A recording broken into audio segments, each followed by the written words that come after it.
আল্লাহ বলছেন আমাদেরকে সুদ না খাওয়ার জন্য, আমরা সুদ খাইতেছি। অন্য একটা আয়াতের মধ্যে আল্লাহ সুবহানাহু ওয়া তাআলা আবার বলছেন, কোরআনুল কারীমের 2 নম্বর সূরা, সূরা আল বাকারা 172 নম্বর আয়াতের মধ্যে রব্বুল আলামিন জানিয়ে দিলেন, ইয়া আইয়ুহাল্লাযীনা আমানু, আগে বলেছিলেন ইয়া আইয়ুহান নাস, এই আয়াতের মধ্যে বলছেন ইয়া আইয়ুহাল্লাযীনা আমানু।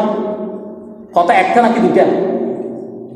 প্রথম বলছেন এই ইনসান, এই দুনিয়ার মানুষ, এই হিন্দু, বৌদ্ধ, খ্রিস্টান, মারমা, চাকমা, এই সমস্ত দুনিয়ার মানুষ শোনো, আমি যা নিষেধ করেছি তোমরা যদি খাও প্রত্যেকটি মানুষের তোমাদের জন্য ক্ষতি হয়ে যাবে।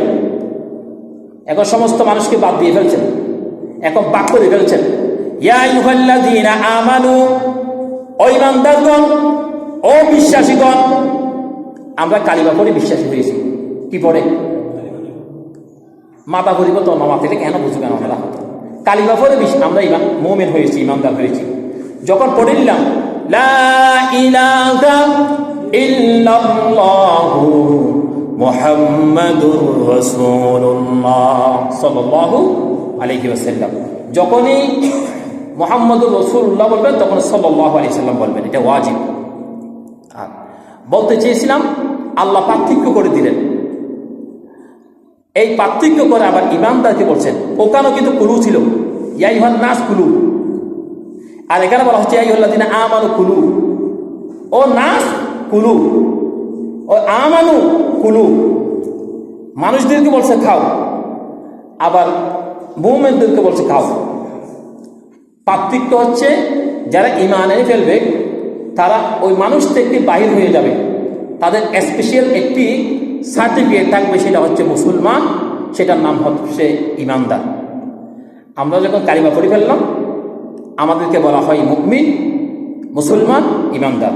যিনি কালিমা পড়ে নাই তাদেরকে মুসলমানও বলা হয় না, ঈমানদারও বলা হয় না।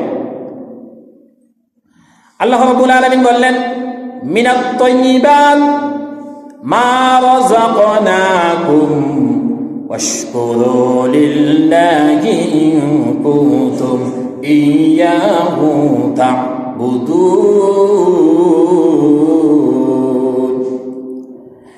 আল্লাহ রাব্বুল আলামিন বললেন, হে ঈমানদারগণ, আমি তোমাদেরকে যা জীবিকা দিয়েছি, যা রিজিক দিয়েছি, যা দুনিয়ার মধ্যে গরু দিলাম, ছাগল দিলাম, দুব্বা দিলাম, বেড়া দিলাম, মোষ দিলাম, মুরগি দিলাম, দুনিয়ার মধ্যে ওয়াখালাকুতুকা লিআজালিক, আমি দুনিয়ার মধ্যে সমস্ত অসংখ্য জিনিস আমি তোমাদের জন্য জায়েজ করে দিলাম, হালাল করে দিলাম, কিন্তু হারামের দিকে তোমরা যেও না, হালাল বলে বক্ষণ করো।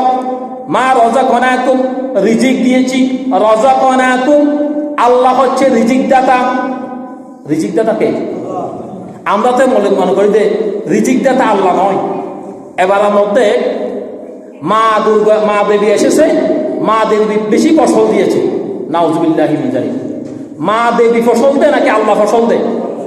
দুনিয়ার সমস্ত মা দেবী যদি জমিনকে বলে জমিন ফসল দাও, দিবে? দিবে না। দুনিয়ার সমস্ত দেবদেবী যদি এক জায়গায় করা হয়, যেই দেবদেবীকে নিচে জাহান্নাম থেকে বাঁচাইতে পারে না, যেহেতু ইব্রাহিম খলিলুল্লাহ সমস্ত দেবদেবীগুলাকে ভেঙে ফেলেছিলেন, নিজে বাঁচাইতে পারলো না। বাঁচাইতে পারে না পারে। বাঁচাইতে পেলে ইব্রাহিম খলিলুল্লাহ যখন মূর্তি ভাঙ্গিল, বিয়া কোনো মাতিত তো নাকি না মাতিত?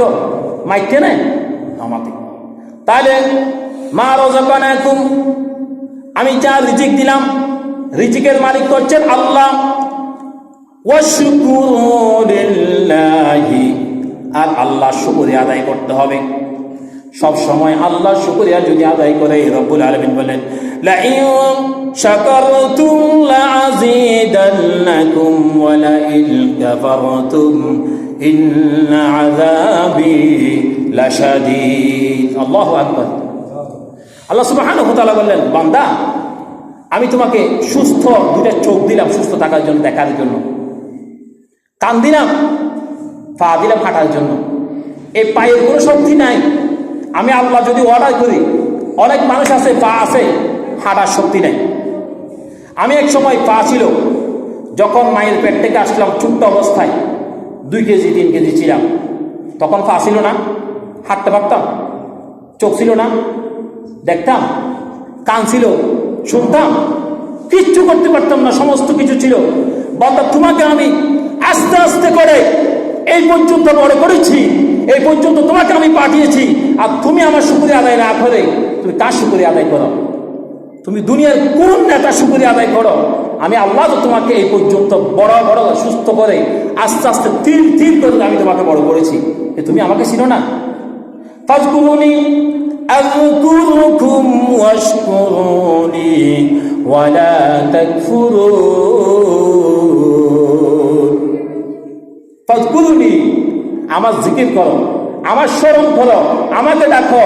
ওয়াশকুরুনি, তুমি শুকরিয়া আদায় করো। ওয়ালা তাকফুরুন, তুমি অকৃতজ্ঞ হইও না, কুফরি করিও না, বেঈমানি করিও না, নাফরমানি করিও না। আমি তোমাকে সৃষ্টি করেছি আমার ইবাদত করার জন্য, গোলামি করার জন্য।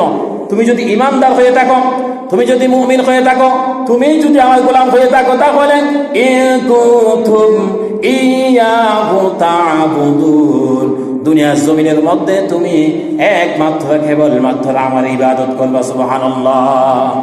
তাহলে ইবাদত করতে হলে, গুণগান গাইতে হলে, শুকরিয়া আদায় করতে হলে একজনের শুকরিয়া আদায় করবো, তিনি হচ্ছেন আল্লাহ। সে আল্লাহর শুকরিয়া আমরা আদায় করবো। আল্লাহ